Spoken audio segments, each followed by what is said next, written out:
So you may recall a previous episode where we had brought in some Gulf of Mexico jellyfish and didn't really have any success with them. We also brought in some Japanese jellyfish and didn't have success, but what we did have success with and ended up with was polyps. While those jellies were here, they did reproduce, and polyps developed in the tanks that they were in. Over a course of time, it occurred to me that a handful of polyps in particular, the Gulf of Mexico ones, in a large 30-inch jelly aquarium cabinet was not a very efficient use of the system. So we developed an inexpensive, not only jellyfish polyp holding tank, but jellyfish Ephyra grow-out tank, and the two are combined into each other. This here being the chamber that you would keep the polyps in. Once they strobilate, their offspring would rise up and pass through that hole into the second chamber, which is an Ephyra tank. The idea is that once into this tank, the current will tumble the jellies, hence the faceted jelly aquarium bottom, and the spray bar here that blows across the exit screen. And that exit screen allows the water to rise up in this channel, and then is routed over here on top of the drip plate, which rains down over bioballs. So this becomes a filtered tank, or what I'm going to call a system.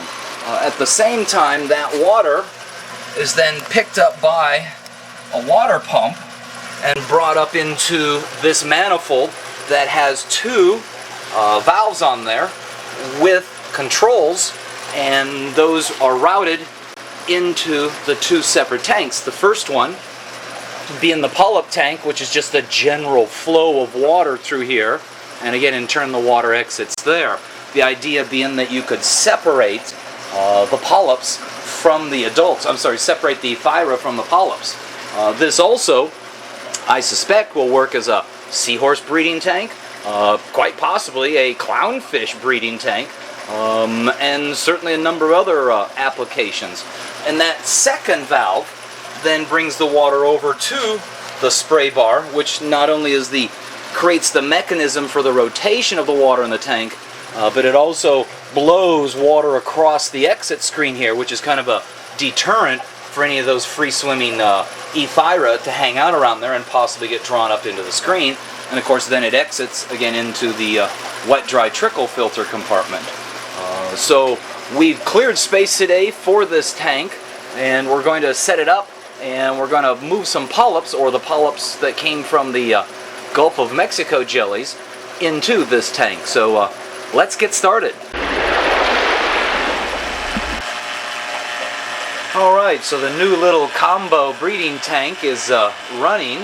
Water's flowing through the polyp chamber and through the Ephyra tumbling chamber into the nice little drip plate, and of course then down into the bioball chamber. The valves are working okay. There's just one issue, and that is there's a hell of a lot of noise coming from that water pump. And I selected that water pump because I thought it could handle the back pressure. Now, having said that, it's a 190 gallon per hour pump. And maybe I've got too much restriction on it, so I'm going to shut it down and take out that pump and replace it with the next size down, and we'll see what happens.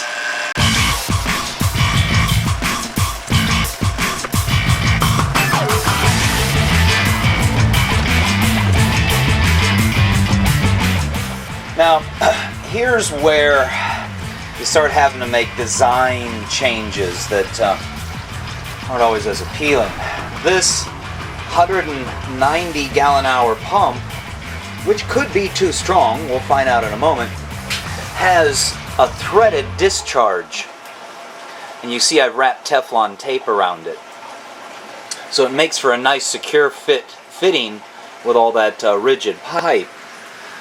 The new pump, or should I say smaller pump, doesn't have that threaded fitting as a straight slip fitting. And so what I've had to do is take a piece of tubing to act as a coupler, and then an adapter, which is hose barb to threads, so that I can go back to the rigid pipe, which I really prefer. This here, even though the cost of the pump may come down a bit, adds a little bit of labor, adds a little bit of extra cost because of the fitting and the tubing. It just complicates things more, but we'll find out here in a second if this resolves the problem.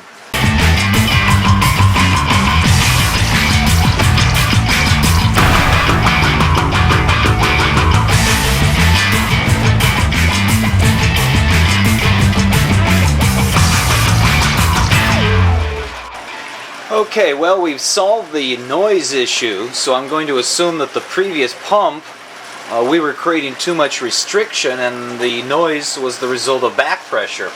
The new pump, which is less powerful, presents a couple of problems. One, since it doesn't have the threaded discharge, there's a flexible joint there, which makes it a little floppy. Number two, it's a smaller base pump, so it doesn't sit very securely. So I temporarily had to clamp the discharge here just so that it would stay straight up and down. Now, if this pump works out, we could have some kind of a tab placed inside here. Might even do a section specifically to hold the water pump in one particular spot. So that's a problem that can be overcome. I do think, though, that it's not enough water flow. Certainly there's plenty, there's adequate coming into the polyp chamber, and there might be enough to create circulation in here. I mean, I can see things circulating, things moving around, but boy, in comparison to the amount of water that was going over the drip plate originally with the other pump, this is considerably less, a little more than half less. So I'm not sure if this is going to be the pump of choice. I may end up actually going back to the previous one and somewhere create a bypass so that there's not as much back pressure on the pump, and that may be the source of the noise. It was certainly a strong enough pump. Maybe I was just restricting it too much.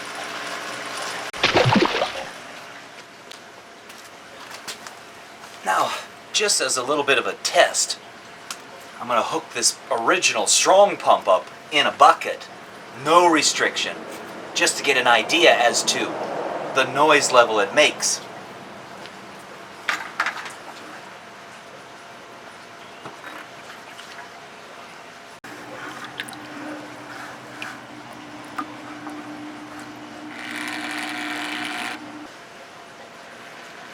That's the source of our problem. With no restriction, it runs very quietly. If I put my finger over the end,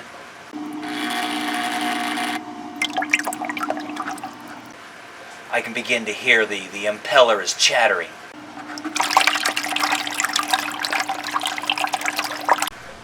So assuming that I don't electrocute myself, come on back for part 2 as we solve the problem with the noisy, unstable water pump.